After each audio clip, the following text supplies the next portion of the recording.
Hello there, don't be frightened. I have done quite a bit of work, off-camera work. Before I show you, the reason why I hadn't recorded it is because it's really boring work, and also disk space. I don't have, on my potato clock computer, I don't have enough disk space to record 7-8 hours of time-lapse footage, because that would be gigs and gigs. I will also tell you, step by step, what an idiot I am. I woke up in a cold sweat last night, and I realized I had made an error.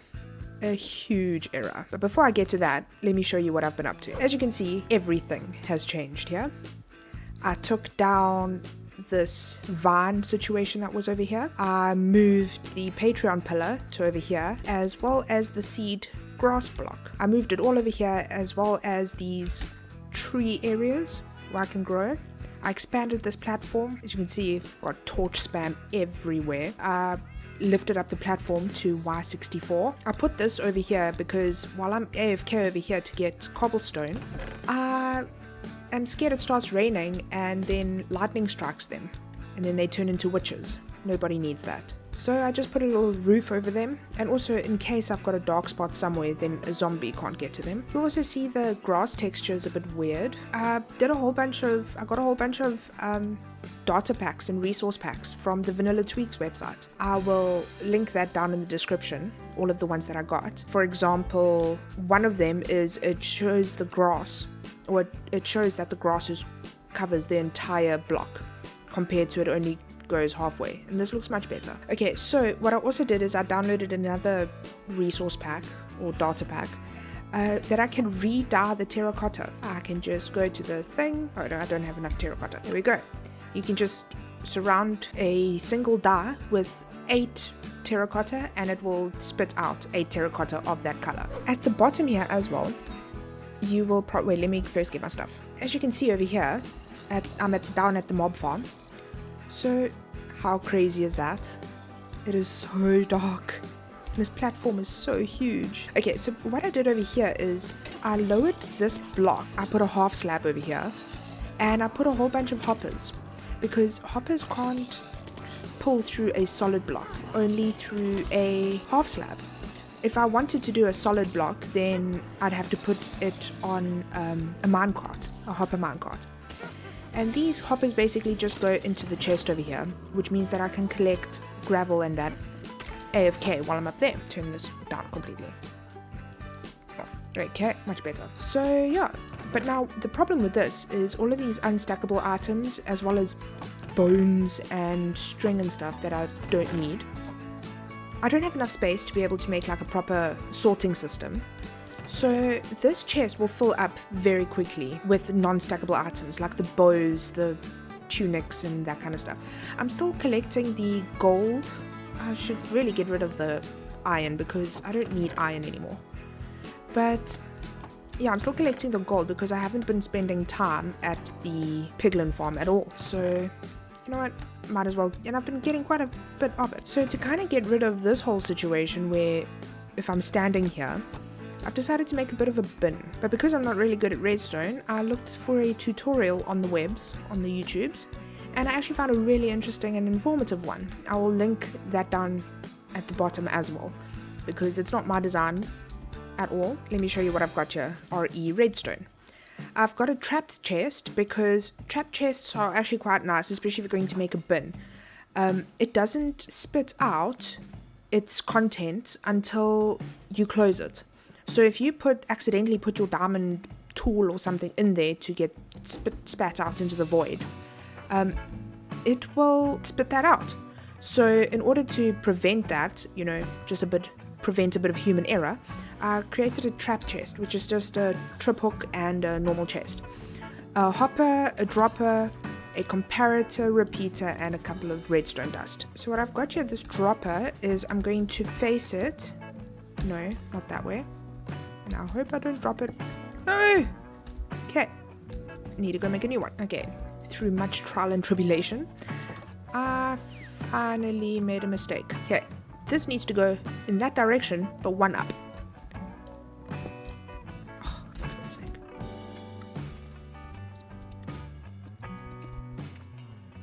Oh, for goodness sake.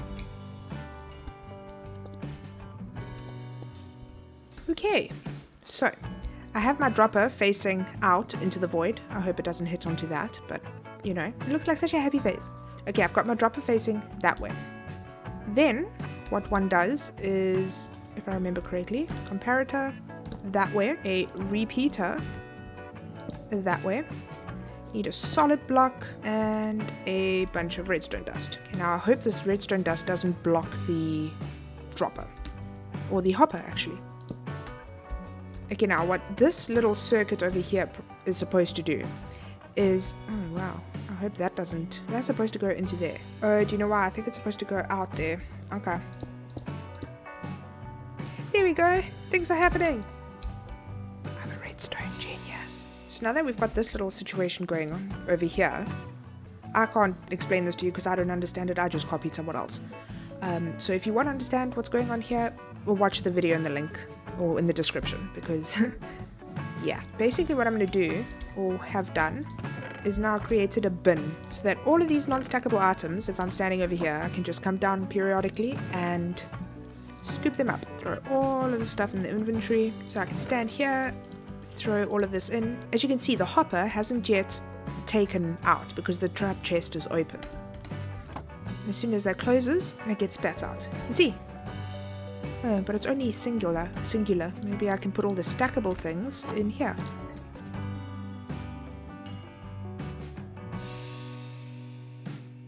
Now if you want to get down here,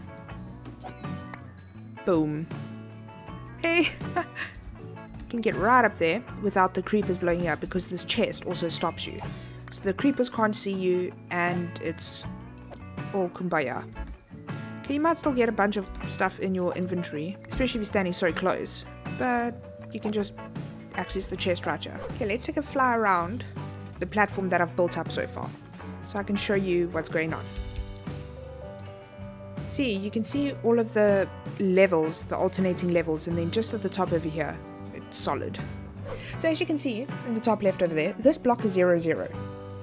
And 0, 0 is the middle of the map, the absolute center of the map. And the bad dream that I was telling you about, that I woke up in a cold sweat from, is this area can't be Ankh Morpork, because if you look at the image that I'm going to pop up on the screen right now, this area is going to have to be Cori Celesti, because it's right smack bang in the center of the thing. This is actually the hub area. I can't believe I didn't think of it. Which means that, let me actually get some more goodies. Get a bunch more fireworks, and let's go for a fly around. Haven't actually done a exploration in a bit yet. Okay, you can see this is minus 200 in the Z coordinate and minus 75 on the X. If I keep going that way for another 25 blocks, which is sort of over there where the crosshairs are, that would be a 200 block thing away from the center over there. And as you can see on the picture that or the grid from the map, each block is 100 by 100. So technically, Ankh Morpork would need to be positive X 100, so this way, positive 400, which means that Ankh Morpork should technically, according to the map, be over here where the desert is. I'm assuming. Oh my word, there's nothing. This is terrifying. Here, Ankh Morpork would have to be here. You can just see the desert over there and the tiger. So I've got a bit of mapping to do. If you'd like to actually watch me building this entire platform, then just let me know in the comments, and I can totally do it on live streams, which I haven't done in a while. I've only done 2. But yeah, I can do it on live streams. I can record it, figure something out. It's quite fun. But I honestly think that maybe the easiest thing for me to do right now would be to do the platform and the outline, and then kind of map everything out first before I start building. And that is going to be super time consuming. Oh my word, the amount of torches. I've had about 5 Patreons now for about 6 months or so since I started this channel, and I've been able to raise enough money to get the complete Ankh Morpork city guide, which comes with a great map poster thing and I can use that to kind of do the layout for the city. So until that book comes, it's supposed to come, I think, the 16th of Monday. Monday the 16th of August, which is in about 2 or 3 weeks or so. That's when I can actually start planning out the city proper. But until then, I guess I'll have to start making my way that way. So until that book comes, which is in about 2-3 weeks time, I'm going to be building out this platform all the way that way. I'm also going to, I don't know if you've ever seen the homunculus picture or something, where it's basically an image of your body that your brain perceives. Like your hands are a lot bigger, your head is a lot bigger, your body's a bit smaller, because that's where all of your nerves are.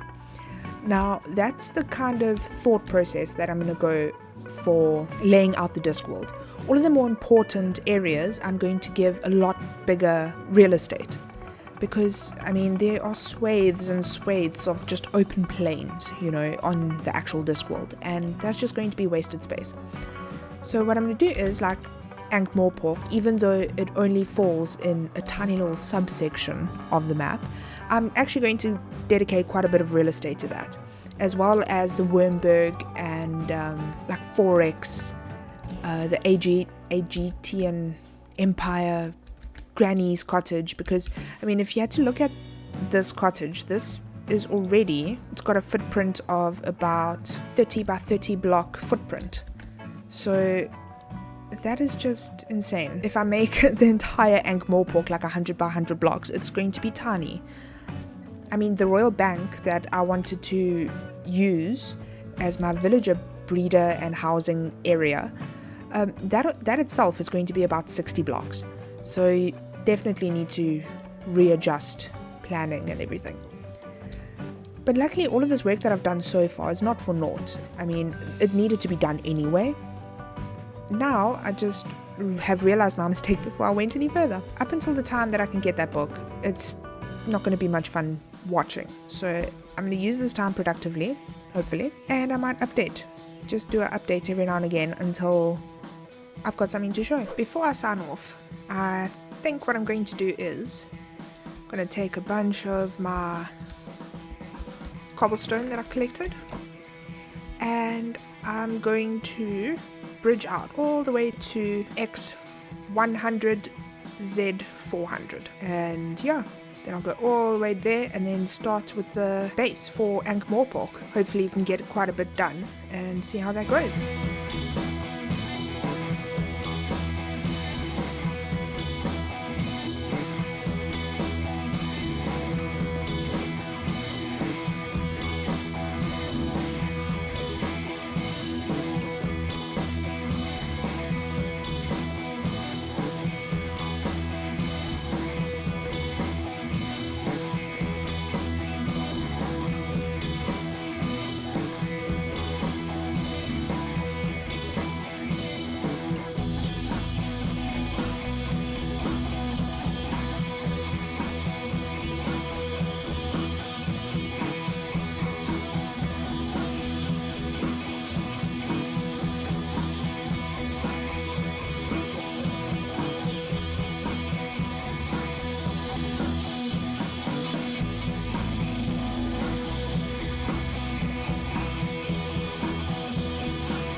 So I've been at it for a few days. I've been here at the cobblestone generator trying to get enough cobblestone to do my island that I was talking about over there in the distance. Well, over there in the distance. So, okay, I have decided. Let me show you something.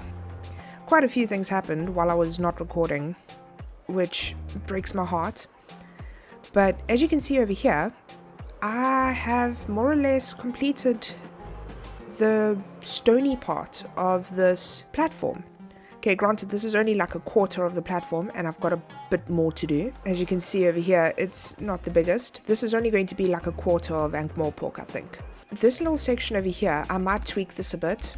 I'll definitely tweak this a bit, because I was silly. But anyway, this area over here is basically going to be the bay, but I also realized that it can't be this small, because I did this to scale on the map, not to scale on the Skyblock map.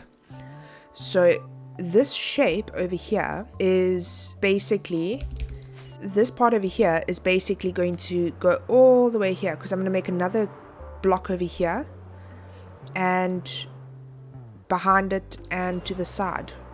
So it's basically going to be like 6 of these platforms wide.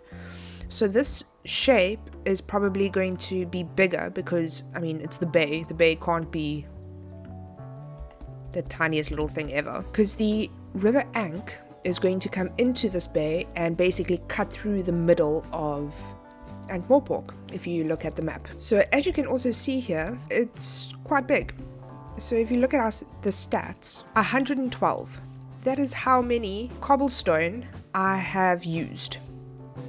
It's 112. So I've decided, okay, that this is just ridiculous. I might as well be Bitcoin mining on my computer, which is in essence basically more or less just a potato clock. So I'm going to actually cheat a little bit, because gathering the cobblestone isn't actually playing Minecraft, if you think about it. So I'm going to cheat and go creative mode to get all of this cobblestone, because literally to mine a double chest full takes about 4 or 5 hours, and then one layer of that takes about a double chest, and it takes about 20 minutes just to build it. So I'm going to cheat a bit and go creative mode and steal a bit of cobblestone from creative mode. However, there will be rules. Any block that I need, I'm going to set up a farm to collect that block, like this, setting it up to get cobblestone to build that platform, this platform, that platform, and in essence the entire world. Same with dirt. I've got my gravel thingy over there. So I've decided to make a rule for myself. I am going to, once my stats over here,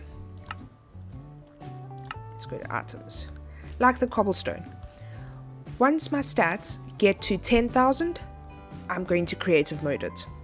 And that doesn't mean that if I need like 3 blocks of cobblestone just to build something, that I'm just going to quickly pop into creative mode to grab 3 blocks. I'm talking big scale, large scale.